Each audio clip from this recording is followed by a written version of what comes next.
बाई हो, बाई सावरा ना स्वतःला, शांत व्हा.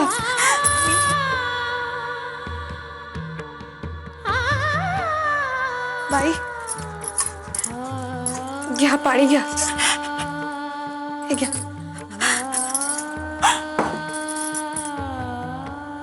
पाणी देऊ? शांत व्हा.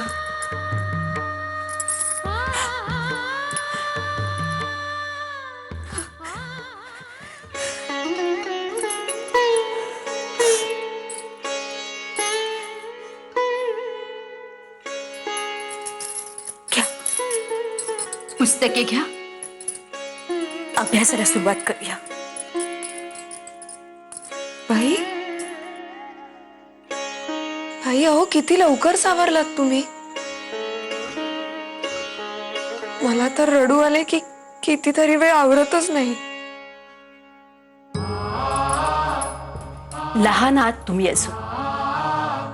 जगाचे टक्के टोणपे खाल्ले की येते सहनशक्ती. पण रमाबाई, ज्यांनी कुणी म्हणून स्त्रियांना शिकवण्याचे हे व्रत घेतले आहे त्या साऱ्यांनाच ही बोलणी ऐकावी लागतात. मलाही सवय झाली आता त्याची.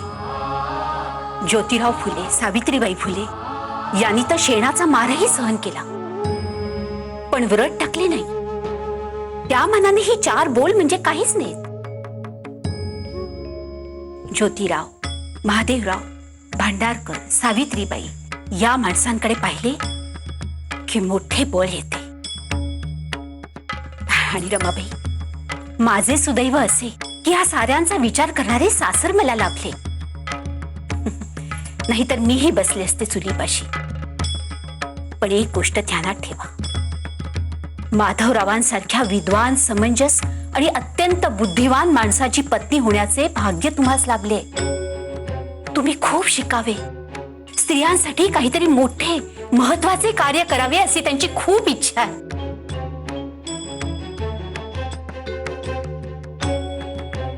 बाई, बाई तुमची ही वाक्य मी कायम ध्यानात ठेवीन.